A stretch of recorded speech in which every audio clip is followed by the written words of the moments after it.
Hello and welcome to CorpusCast, part of the Aston Originals series, providing fresh perspectives from Aston University experts.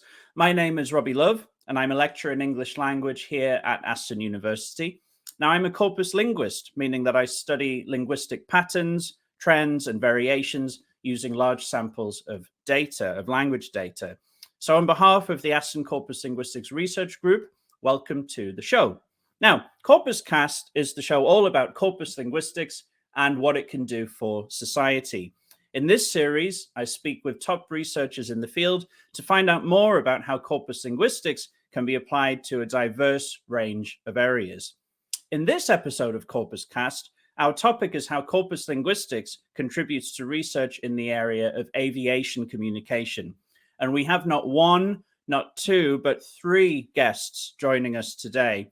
Joining me for the entire duration of today's episode is Professor Eric Friginal. Eric is Professor of Applied Linguistics and Head of Department of English and Communication at the Hong Kong Polytechnic University. Before moving to Hong Kong, he was Professor and Director of International Programs at the Department of Applied Linguistics and ESL at Georgia State University in the USA. Now, Eric specializes in applied corpus linguistics, quantitative research, language policy and planning, technology and language teaching, sociolinguistics, cross-cultural communication, discipline-specific writing, and spoken professional discourse in the workplace. Not many things left that he doesn't do. Most relevant to our topic today is his recent publication, English in Global Aviation, Context, Research and Pedagogy with Elizabeth Matthews and Jennifer Roberts.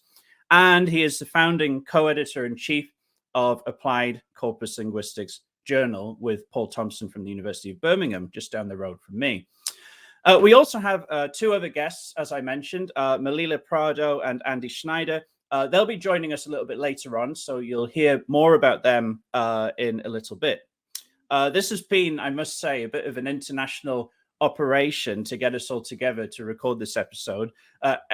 Eric is in Oregon in the USA, over on the west. Andy is in Florida. I'm, of course, in the UK, and Malila is in China.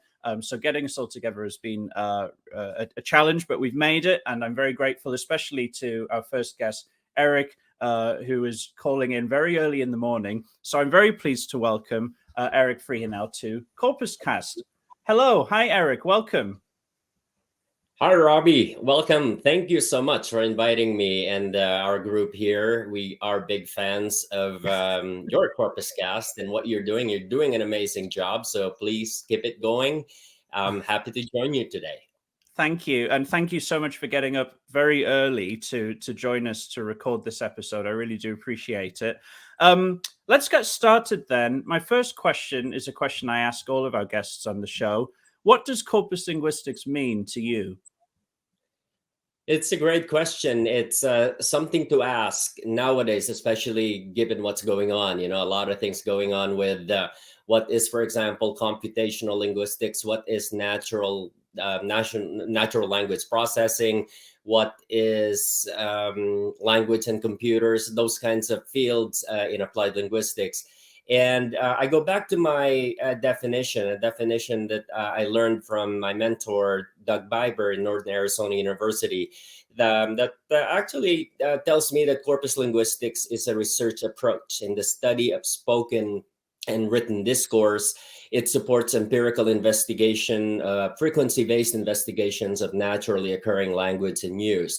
And I like it. There's a lot of words to unpack and phrases to further look at, but it's a very simple thing. It's a research approach. It's something that allows us to make our research more technical. We're using great data. And in terms of this type of data, there is something that we follow, you know, and how we collect. Something that's very important to me is also to emphasize that whenever we work on corpus-based research and collect corpora, it goes back to what we wanted to accomplish, right? So there's this need for a really amazing, awesome, purposeful set of research questions. We collect them, we analyze them because we wanted to answer those questions. So it's something that to me is technical, it's scientific, it's research oriented, but then at the same time, it's so practical. We have a lot of application, and it's whatever we do with those resources and the results and the frequencies that we obtain that will take us to the next level, in my opinion. It's really interesting what you said there, or crucially what you didn't say, which is a lot of the definitions traditionally that you see emphasize the size of the data set, and they often say it's a really large linguistic data set. Is that something that you would agree with, or would you say that corpus methods are applied to regardless of the size of the sample? That's a really interesting question. In our field, we have defined corpora or a corpus, with size in mind. And we came up with a specialized corpus or specialized corpora. What do these collections mean, right? That's why I give it back, Robbie, to research questions and what we wanted to accomplish. There's a question of representativeness, which is very, very important. Over the years, Biber defined representativeness in the 1980s with some technical terms like, some statistical considerations in terms of, what is representative based on linguistic features or based on what you wanted to count and things like that. But we have gotten better now, right? In terms of just really collecting. It's almost like we can collect everything, especially if it's written discourse. But we still struggle when it comes to spoken interaction, spoken discourse. So I feel like, it's relative. I want to argue that to capture representativeness, that you should have a great design concept. There has to be principle in what you're collecting, and that ultimately you're able to show that what you have collected will represent a particular population. So there will be a population in what we are studying that will only require a certain number of texts. If you're looking at historical texts, for example, like some letters or recordings of day-to-day observations about the weather in the 16th century or something like that. Well, you don't have a lot of data. So what you have collected may be enough to represent that register that you are studying. And how did you get started in corpus linguistics yourself? I mentioned earlier that I studied under Doug Biber as my mentor. So I was representing Northern Arizona University. I actually studied with Doug from my MA, and then I ended up also going back to NAU to do my PhD. So I was a student of Doug Biber and Randy Reppin from the late 1990s. It was amazing for me. I loved it that, at that period from 1998, relatively it was new. We still did not have amazing tools, and obviously the internet was still relatively new when it comes to how we share data and how corpora could be easily accessed. But I was just really impressed by what people were doing, particularly during the time when they were working on the Longman grammar book, the Longman grammar of spoken and written English. And I saw like bits and pieces of it when it was being written by all these great researchers and scholars and heroes in our field. And it just really got me going. The whole idea that, we're defining British and American English using all of these patterns, using amazing data. It just really inspired me. And it got me into, well, what can I do with this type of information and method if I take it to another field, like, my original research on call center interaction, which is spoken over the telephone with speakers from the United States, communicating with customer service agents from the Philippines and India. And so it got me into that area of research where I was mostly focusing on spoken language. So You mentioned there the work that you've done on call center interaction, which is also fascinating. We could do maybe one day we should do an episode all about that as well. That's really interesting. But of course, our topic today is about aviation communication, aviation English. I suppose, in short, what is aviation English, and how on earth did you first get interested in this area? It's networking, and for folks who are watching this, it's the importance of connecting with colleagues who may be in our field or outside in other adjacent fields. And that's what got to me. So I mentioned my call center work with obviously over the telephone. It's primarily intercultural, at least in my focus. I wanted to really look at speakers of English who may be identified as second language speakers of English. They have a different first language. Communicated with American callers in customer service, right? And so there are parallels, Robbie, when it comes to the whole idea of aviation communication. I mean, aviation English is huge. It's not just pilot and air traffic controller communication. It's bigger than that, right? It's a lot going on when it comes to also written discourse, technical writing in aviation. But I like this whole subsection of pilot and air traffic controller communication. I mean, there's not a lot actually going on. It's not an extensive set of discourse. Maybe only during takeoffs and landings when things become really interesting. But there are a lot of implications. So if you take a look at pilots, unfortunately with COVID, it's something that we don't do every day, but I hope we can go back to flying regularly again globally.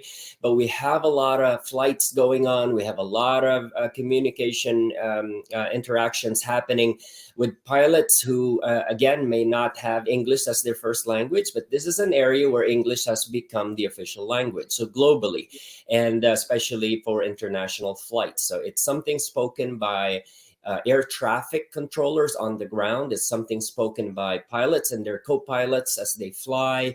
And it's a fascinating area of discourse. Our guests, Malila and Andy, are going to be speaking more specifically because this is their area and this is what they're doing in terms of both teaching and analyzing the language. But it's just really so fascinating for me. And my training in discourse analysis and applied linguistics kind of got me into this whole area. I had to learn a lot. It wasn't easy. So it took me a long time. And I'd like to give a shout out to Elizabeth Matthews from Embry-Riddle Aeronautical University, and also Jennifer Roberts, also from Embry-Riddle, in getting me into the field, in trusting me, in helping me out, in giving me all the things that I had to learn.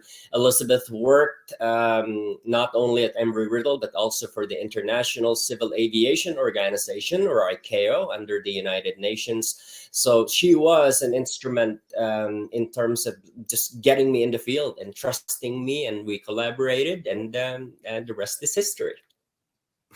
Wow, thank you. That's a great point, I think, to bring in our first additional guest, I should say, to join Eric and I for this episode. We have joining us in a moment Dr. Malila Prado, who's assistant professor at the Beijing Normal University, Hong Kong Baptist University United International College. She's worked as an English teacher for over 20 years and specializes in, of course, aviation English. Malila researches the language used by pilots and air traffic control operators in abnormal situations using corpus linguistics. So please welcome Malila. Hello, Malila. Hello, Robbie. Thank you for the invitation, and thank you, Eric, for bringing me in. Thank you. Thanks a lot for joining us. And as I mentioned earlier, you're in China, and so we have the opposite situation. It's quite late at night now for you, and I'm sort of stuck in the middle, halfway roughly between Malila and Eric.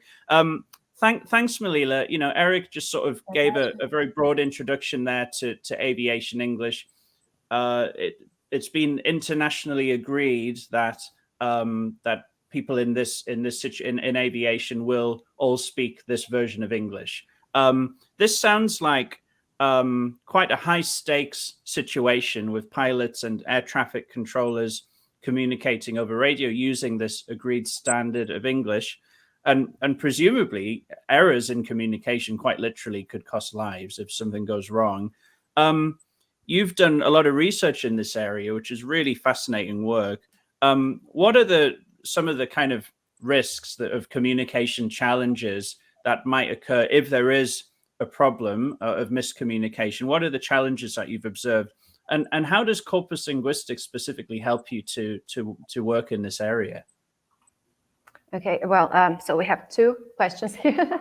Yeah. So, but let me try to answer the first one about the risks that communication errors can result in. So yes, they can result in accidents, but language, I think that the biggest problem is related to the communications between pilots and air traffic controllers in standard phraseology or aeronautical phraseology. That's what Eric said, that it's very standardized, it's documented, it's mandatory.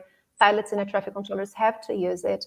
But the accidents that have been registered as problematic in terms of language, they were dealing with phraseology, that people were not respecting, the pilots or air traffic controllers were not respecting phraseology, or they didn't know how to communicate or how to use phraseology in English, how to use the standards in English. That's the reason why those mistakes happen. But just as Eric said, there is more to it. It's the problem is not it's not only phraseology. Again, Elizabeth Matthews, that Eric has already mentioned, Elizabeth Matthews has been conducting research on databases of air crash investigations. So we also have this reported in Eric's books with Elizabeth and Jennifer.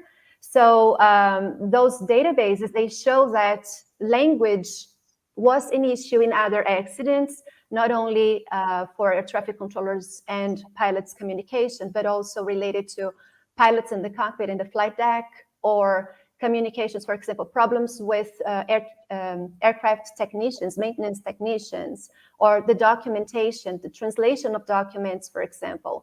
But what happens is that they touch on these topics very briefly. They don't make the same efforts to, for example, if an aircraft crashes, they put all the pieces together. They investigate pilots' private lives. They investigate air traffic controllers' pilots' lives. They investigate everything that they can. But when it comes to language, it's very superficial. And in the conclusions of the reports, the conclusions that are going to show, okay, we have a problem, we need to deal with this problem, they don't mention language.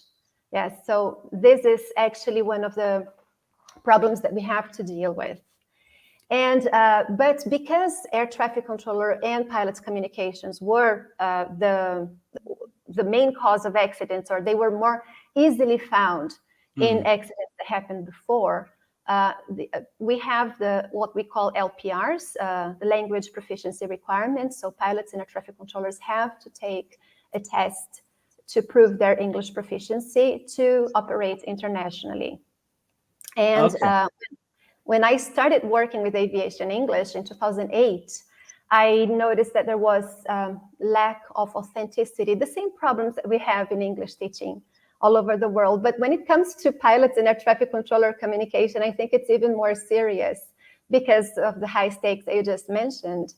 So what I wanted to do was to investigate what kind of language it is that we have to teach pilots and air traffic controllers. That is not only standard phraseology, because standard phraseology has to be dealt with, and Andy can talk about it better, but it has to be dealt with in initial training. For example, pilots and air traffic controllers need to learn how to communicate using phraseology. But I was interested in what ICAO said or mentioned in the LPRs as the English that pilots and air traffic controllers need to use when phraseology is not enough. That's the reason why I investigated abnormal situations, because abnormal situations are not prescribed, or they're not described in phraseology, in standard phraseology.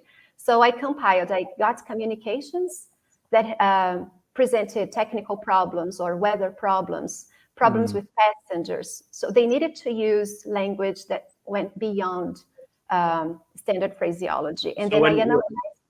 Sorry? When you say standard phraseology, just to clarify, you're talking just about the routine procedural Yes, communications of a regular operation. Yes, Yeah. cleared for takeoff, cleared to Yeah. land, climb to flight level 070, this kind of language that is standardized. So it's, they are made in very simple chunks of language. Yes, so this is the kind of thing that is part of the routine. They have to do it. They have to comply with it.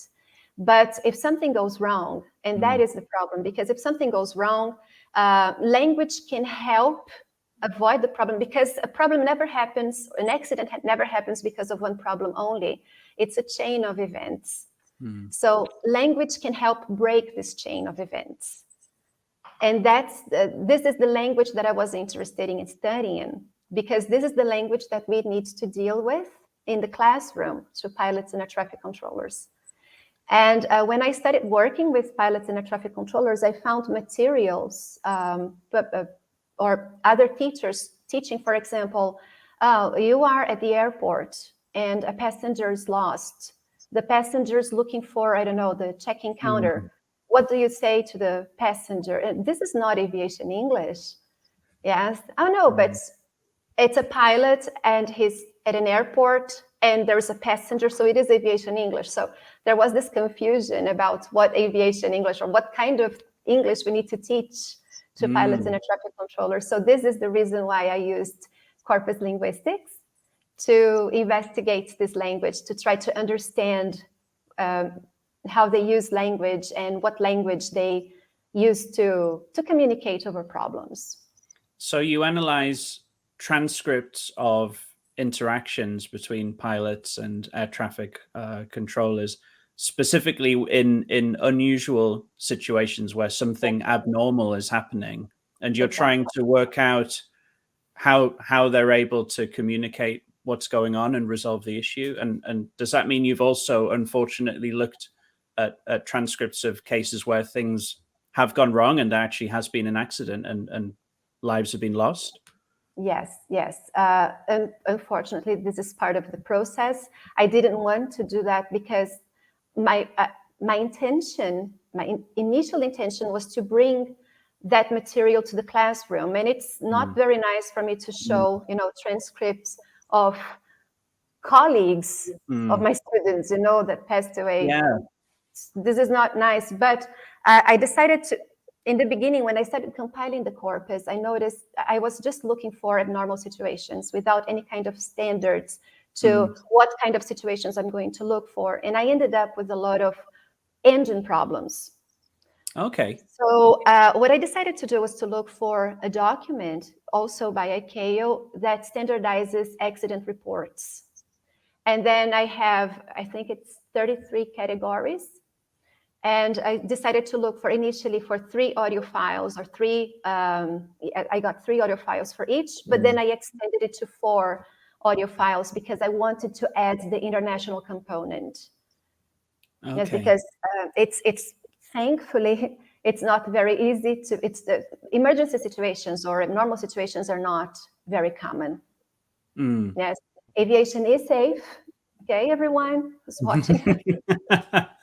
I wanted to add that, Robbie, and emphasize, Malila, aviation is very, very safe. There are accidents, and in our book, we've actually documented quite a few of these kind of like publicly available information, and those that happened from the 70s to the early 2000s that were high profile accidents that may have been attributed to language, at least in the perspective of us in applied linguistics or in corpus linguistics. But as Malila was saying, the industry tended to really focus on a lot of other human factors more than language. And I guess the argument there is how difficult it could be to actually really say that it was language that caused this whole accident. One thing to just also briefly add was that we are mentioning ICAO, or the International Civil Aviation Organization in the US. There's the FAA, and many other countries will have some specific administration of how they investigate accidents. Obviously, obviously the airlines are also highly involved in accident investigation. So there are a lot of factors involved. I feel though that, obviously accidents are very important, but we also would just want to describe what happened. So, in the whole process of descriptive linguistics, right? The whole idea that we want to describe how pilots communicate with air traffic controllers. And then we take a look at who the pilots are, what do they represent, what level of language do they have when it comes to English, and then also air traffic controllers. So that's why more and more research still very important. I'm happy that there are many of our colleagues in Corpus Linguistics who are doing this. Marcus B.S. Wenger from Germany has actually defined the linguistic characteristics using corpora of aviation communication, identifying the differences between standard phraseology and plain English. So we're getting there when it comes to description, but we need more. And so I really am a big fan of Malila and what she's doing, particularly in her work with pragmatics and sociolinguistics as well. Thanks to both of you for making that point. Of course, thankfully, as you say, aviation is incredibly safe, and accidents are thankfully extremely rare. I suppose related to that, avoiding disaster, of course, is one important priority. But as you say, that's very rare these days. Are there other motivations from, say, an airline's perspective? Do they see an opportunity in improving language to improve efficiency, for example? Could this potentially contribute to the business side of airlines if some processes can be, I don't know what you could possibly, what's left to speed up? Presumably there is something that could be made more efficient, and maybe efficient communication could help with that. Does that sort of come up in your work, or is that not really so relevant? Yes. No, it's extremely important, especially because I was teaching pilots, and if you start teaching pilots using contextualized activities or activities that we're taking, that's the reason why I wanted to use the corpus. So when we bring the corpus to the classroom or the investigations to the classroom, the pilots relate to it better and they learn faster. So they can apply those things much faster. And we can also analyze, for example, it's not only about language. Language is not an entity. And that's the importance of corpus linguistics that Eric was talking about before.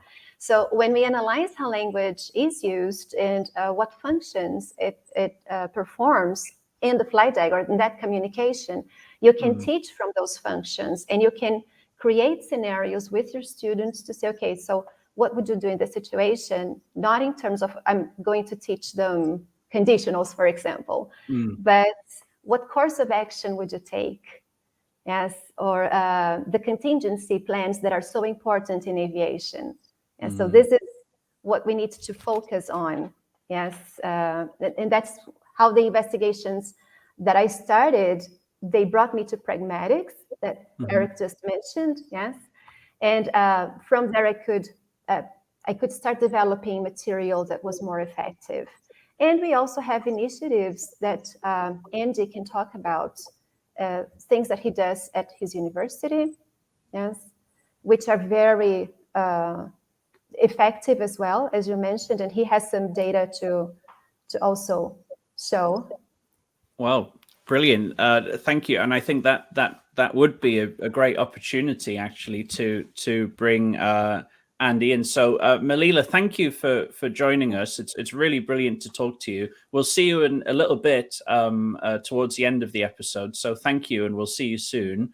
And at this point, I'd like to bring in our next guest, Andy Schneider, who is an aviation English coordinator at Embry-Riddle Aeronautical University and a doctoral candidate in the Department of Applied Linguistics and ESL at Georgia State University. In fact, one of Eric's PhD students. That's correct, I believe. Yes. So welcome, Andy Schneider. Thank you very much for coming on to CorpusCast. Hello.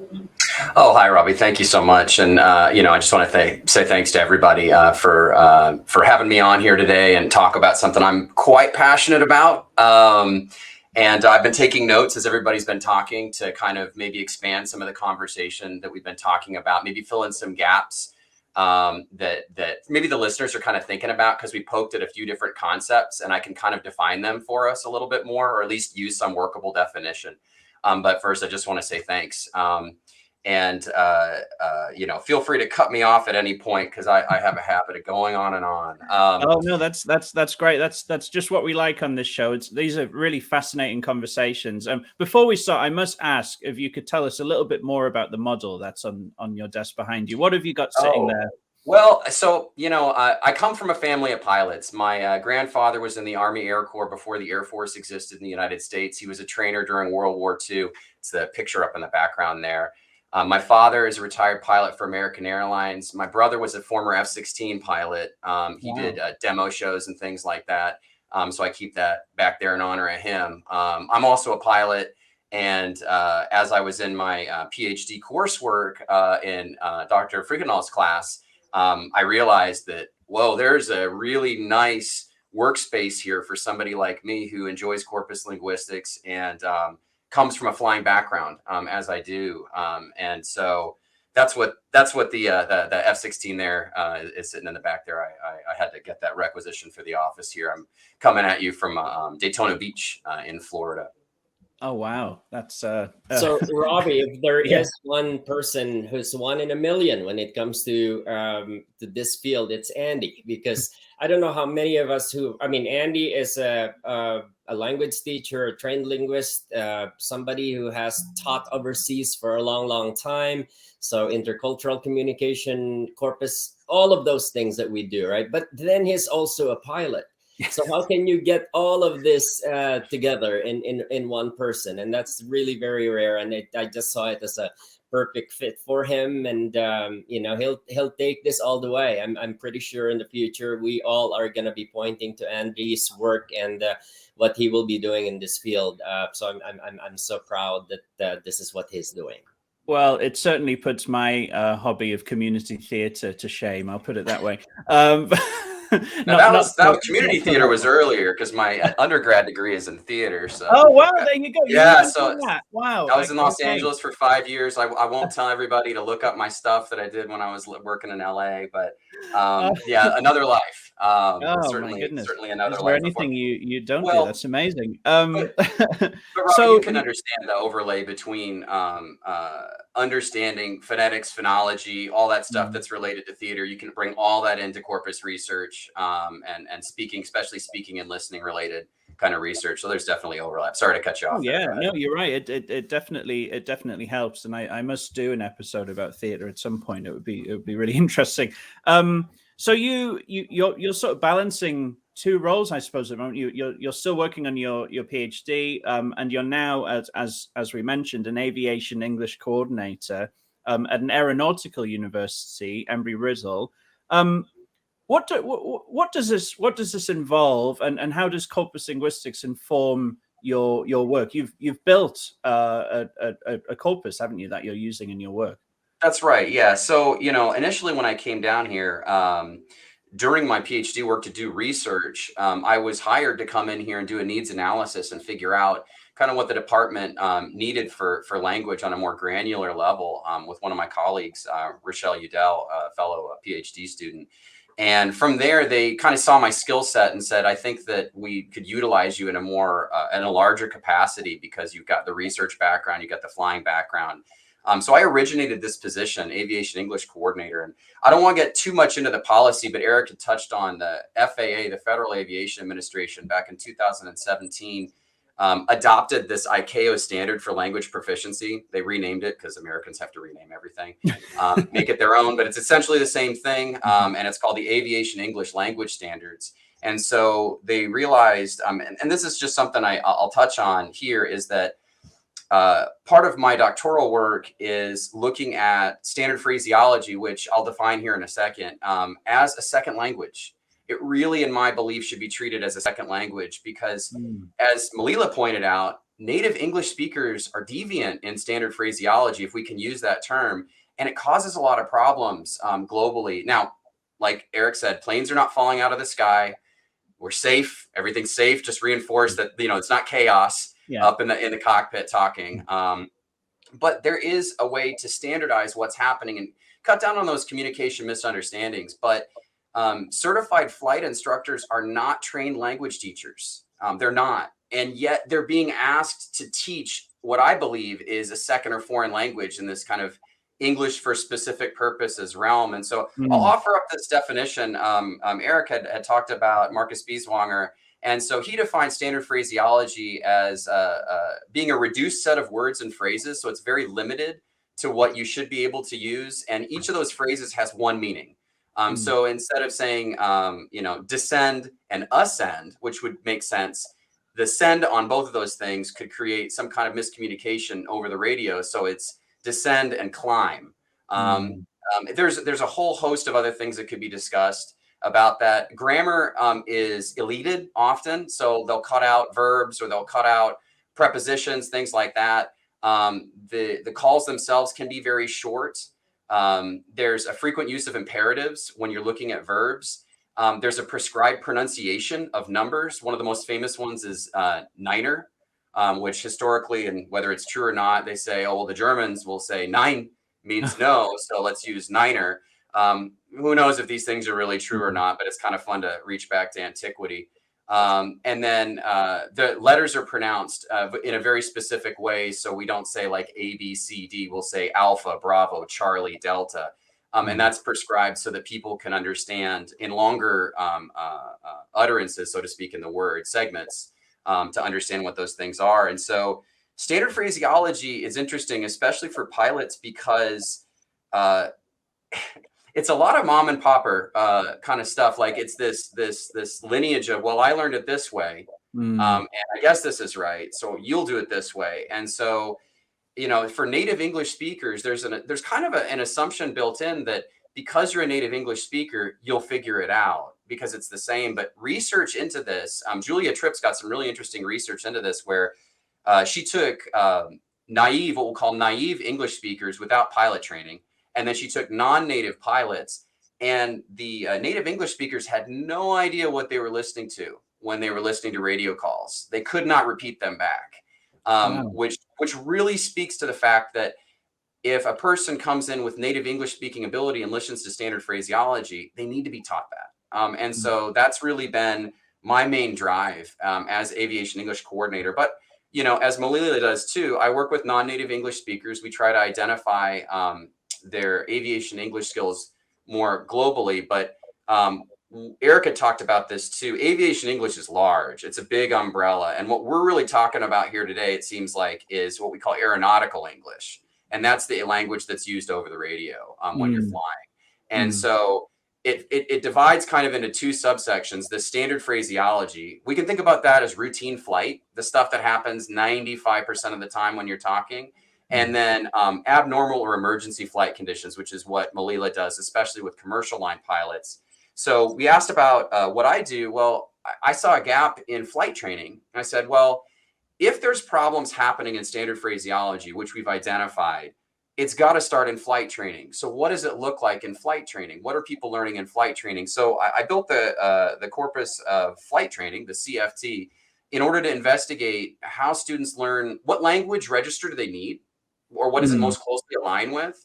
And then what does standard phraseology look like? And then my doctoral work is really looking at how it's acquired. So how can we use corpus to a corpus or corpora to define what is the acquisition of this second language, which I look at as standard phraseology? Because when you get into abnormal flight circumstances for a native English speaker, it's, all bets are off. You can use whatever linguistic tools you want. But when you're in standard phraseology, it's really interesting because it delves into cognitive limitations. Like there's research out there from Corpora that show that, once we get a call that's more than like 2 commands, your brain kind of falls apart. You get a 50% drop in your ability to repeat these calls. So it kind of defines these regulations too. So, and I'm sure that Malila can see that in her research too for commercial line pilots. And so how do you train that? Where do you start out with all that? And, for me here, I've been advocating since I came in. So I came in and it was pitched to me, well, we've got a non-native English speaking problem and we need you to help with that problem. And what I've been able to do is to say, I don't think that it's a non-native English speaking problem we've got. I think we've got a lack of standardization and a lack of recognition on the higher levels that this is really a foreign language equivalent to like Esperanto or some other artificial language that needs to be dealt with. But yeah, that's a lot of what I do here. So we, you know, identify students, train the students, tutor the students. I record flights, debrief students, analyze their language during the flight. Can you understand the instructor? How is your standard phraseology? Identify gaps in fluency. So, you know, I kind of got a lot of hats. We'll just say I found myself to have a lot of hats here. That's really interesting. So would you say that some of the challenges you've observed in your work there so far really derive from the assumption that L1 speakers of English won't have any problems because they speak English anyway, and that actually it'll just be L2 speakers who need to learn? Is it kind of just an oversight that the L1 speakers of English will just pick it up and, you know, they speak English anyway, so what more should they have to learn? Is that where the problem lies? You know, it's certainly one of them, right? You know, I think that it's funny because if you ask pilots, and, you know, everybody around me is a pilot, we'll ask them, well, what's the thing when you're flying? There's kind of three components of flying: aviate, which is fly the airplane; navigate, figure out where you're going; and communicate. There's so much that's taught related to aviate and navigate, and almost nothing related to communicate. And so there's a lot of deference to tools out there. One of them is called Live ATC. So if anybody who's listening to this program wants to kind of figure out, well, what does it really sound like? They can go on Live ATC and listen to any airport virtually in the world and listen to all these frequencies and just kind of get a feel for it. And then there's also a YouTube channel called VAS Aviation, and they catalog these abnormal or emergency flight situations. And so we've got wonderful data to source from nowadays for both routine flight and abnormal flight. However, you know, when instructors are telling their students, oh, it seems like you're deficient in this, and we'll kind of, you know, I'll give you a little bit of teaching, and then go listen to Live ATC for a while. And really what they're doing is they're training their ear to parse this language, but yet without the situational awareness of where this happens in space and the concepts that are, you know, kind of undergirding. You know, when they give you a heading change, we've talked about this, it's a specific number that's read a specific way, fly heading 030. Well, as a new flight student, you're flying the airplane, you're talking on the airplane, you're navigating, you're doing everything. In commercial flight, one guy is doing that, and the other guy is just, or man or woman, excuse me, is talking on the radio. So you have a speaking pilot. So you have a flying pilot and a speaking pilot. These poor flight training students, they got to do everything. And the instructor's sitting there next to them, evaluating them while they're doing it. So, you know, it's kind of like patting your head and chewing gum and rubbing your stomach at the same time. Robbie, I just wanted to add what Andy provided there. It helps us a lot with corpus collection. So Live ATC, amazing source. And for people who would like to start collecting and transcribing, that's one way of obtaining corpus. And so for us, because we subscribe and we follow and we look at what's going on, and we have that and we transcribe, we add new data to what we're collecting. And also really amazing that Andy with his corpus collected at Embry-Riddle with actual student interaction during training. I mean, he has an immediate area to compare, you know, so this whole parallel corpus that will be available. So we have data available. Obviously, it's still going to be an issue when it comes to getting more and sorting them out. But, you know, with Andy and Malila doing the work, we have models to follow and templates in a way to even utilize. And how do we begin working with aviation corpora? Yeah, I was just thinking that how on earth do you get access to this data? I had no idea that you could actually listen in, you know, eavesdrop on these live interactions. That is fascinating. And, you know, they're under so much pressure anyway. And so the idea that some random person anywhere in the world could just start listening in on them while they're working as well. I wonder how that makes them feel. That's really interesting, though. Eric, you've obviously been supervising Andy's work for some time now, but you've also conducted research together as well. Is that right? Yes, yeah. Well, it's mostly now Andy telling me what to do. Okay, fair enough. Because he has one is he has both the linguistic and the content expertise, but yeah, it's really fascinating, and I'm learning a lot from what Andy is putting together. I'm so fascinated with, he didn't mention this, but Andy is also working with actual flights simulators. It is going to be another area for amazing for training, but another area where we can collect data for actual language, but it's not really flying per se, so there is that technology mediated kind of communication going on, and I look forward to getting more from Andy about the future direction of this research. Andy also is a member of we would like to give a shout out to the ICAO, International Civil Aviation Association. Malila and Jennifer, all of us are actually highly involved with this group, and really fascinating that members of the group are sharing their research. Many of them are working with corpus-based data. A lot of them are related to teaching international pilots and air traffic controllers. So, and it's just really fascinating. I hope we have more time. Unfortunately, it's just really that kind of thing, Robbie, that we don't have time. We focus on a lot of other areas, but it's been fun working with Andy, Rochelle, Jennifer, Malila, all of our colleagues and collaborators. It's really an amazing experience for me, especially. Well, thank you, Eric, and thank you, Andy. It sounds absolutely fascinating, the work that you're doing. I wish we could speak for hours and hours about this, but thank you for joining us, Andy. We'll briefly say goodbye to you now. We'll say hello in a few moments' time. Thank you. So, Eric, we've just heard from two of your many colleagues in one of the many areas of research that you're involved in, and I feel like I've learned so much already. I kind of want to move to some broader issues as we start to wrap things up here. So much of your work is, of course, by its very nature, heavily applied. And even that word has become a little bit, I'm not sure if controversial is the right word, but there are different definitions of what does applied linguistics actually mean. I'm quite liberal, as I suspect you are as well, in terms of any sort of application to any area, whereas there are others who might sort of think of applied linguistics much more in a kind of language learning sort of perspective. In so much of your work, you collaborate with other academic and non-academic partners. How do you navigate these relationships? You said at the beginning of our conversation, networks, building networks. How do you navigate these relationships, and what are the challenges you have when you, for instance, go to somebody in an industry and say, I've just observed these, I've made these findings about the language in your context, and here's what I've got to say.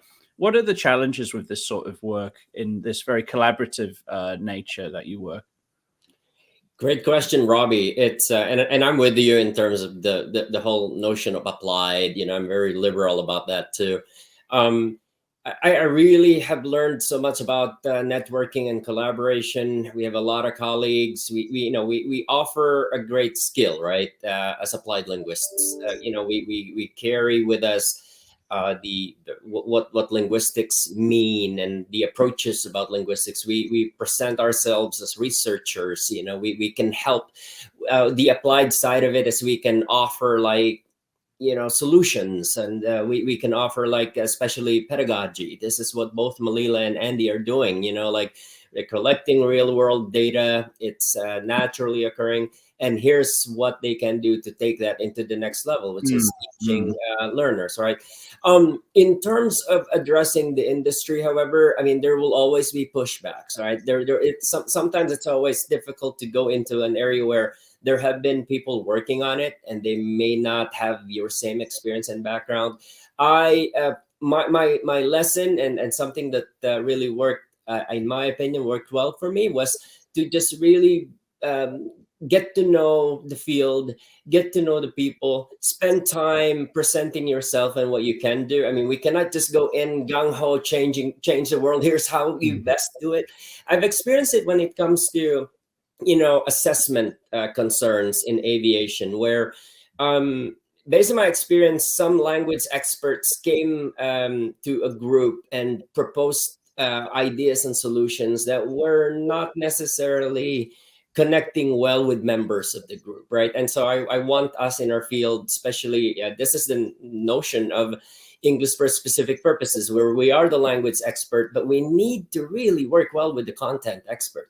And we need the content expert to really embrace us and understand that we're there we can offer something, and that's how I pursue this. Like, here I am, I wanted to learn, I need to learn, I understand my limitations when it comes to not knowing the content yet, but I can help. And I'm here to understand we can work together. So I approach it as that, like, I'm here, we can work together. I know I have a lot of things to learn, but here's what I can contribute. And it works in that context. And I still have a lot of things to learn. And maybe I can write about the whole experience later on.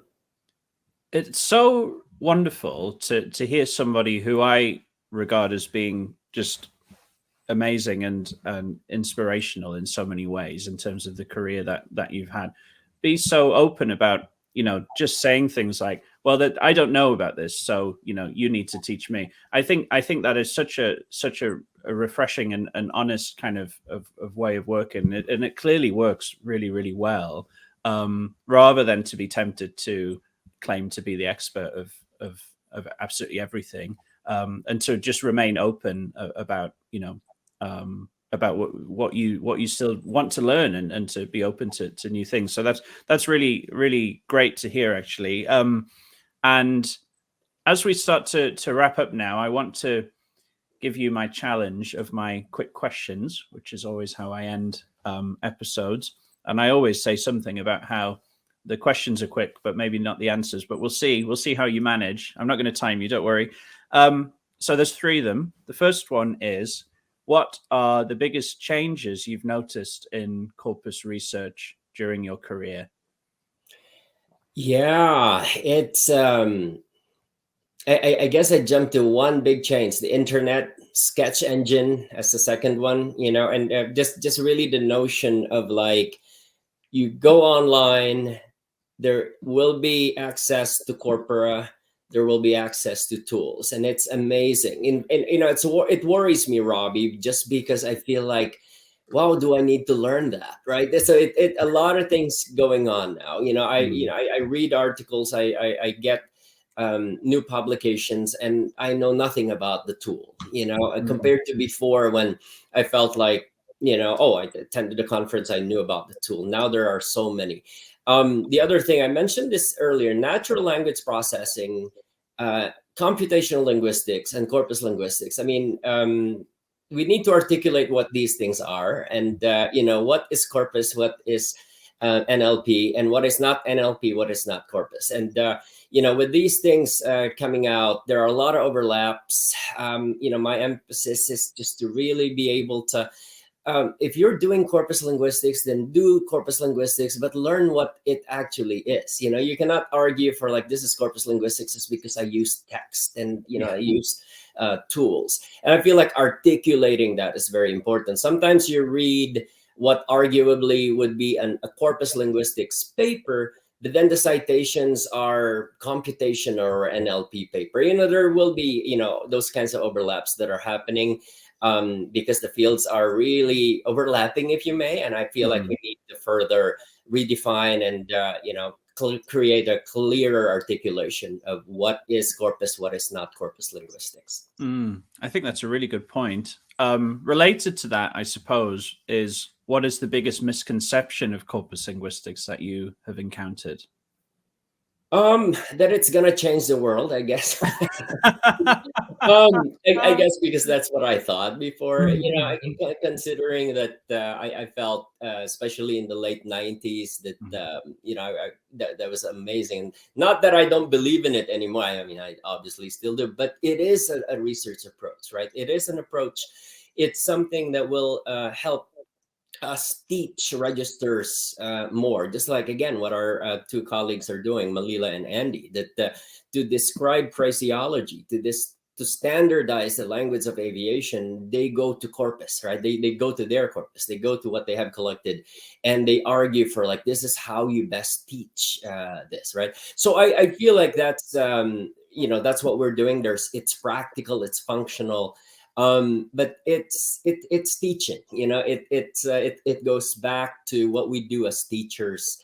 So it's very important and it's near and dear to me, but it's not a revolutionary, world-changing thing. It's something that we just utilize because we have amazing data and we know how to take it to the next level. So in a way, you're saying that it's maybe closer to existing conceptions of language than perhaps you thought. Maybe the misconception is that you thought it was really, really different, but actually it's just a method for doing the kinds of work that people were doing anyway. Really. In a way, yeah. And I sounded kind of dramatic there, Robbie. I did not want to minimize that. No. The doing side is already very important, and the doing side and the teaching side of it is already what I really wanted to achieve in the first place. Okay, that makes sense. And finally, I'm very curious to hear your answer based on what you just said to this final question. How will corpus linguistics make an impact on the world in the future? The applied side of corpus linguistics to me is really very, very important. And so the impact is how we can connect with policymakers globally. I'm really fascinated by the works of legal discourse analysts and how they make use of corpora in defining how legal terms and laws should be interpreted. And I think that's the way to go. Obviously, in the legal environment and in the field, they have various debates about this as well. Interpreting the intent of a law and something like that. But I feel like the debate and how corpora contributes to it, will be very, very important. I want, that I'm proud that what we're doing is trying to really successfully define what happens in communication events, with the understanding that we understand demographics. That's the notion of register, the Biber and Conrad definition of what is register in language. And I feel like that's very important. Language is mediated by register, what I say, what we don't say in a situation like this. It's because of the register that we're at. And I feel like that's what Corpus is telling us, so how do we take that into making communication as easier, as meaningful, as impactful, if I can use that word, as possible. It's something that we can contribute using our field, and it will make the world better, in my opinion. Well, I think that's a wonderful and optimistic way to end our conversation today. So thank you very much, Eric. And I'd like to bring in once again both Malila Prado and Andy Schneider.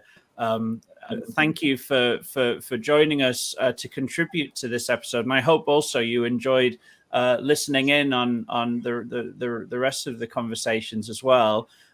So yeah, thank you very much to Eric, Malila, and Andy.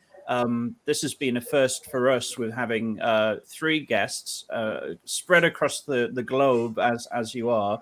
But this has been really, really interesting, and I'm going to go off and listen to some live ATC, I think, and find out more about how all of that works.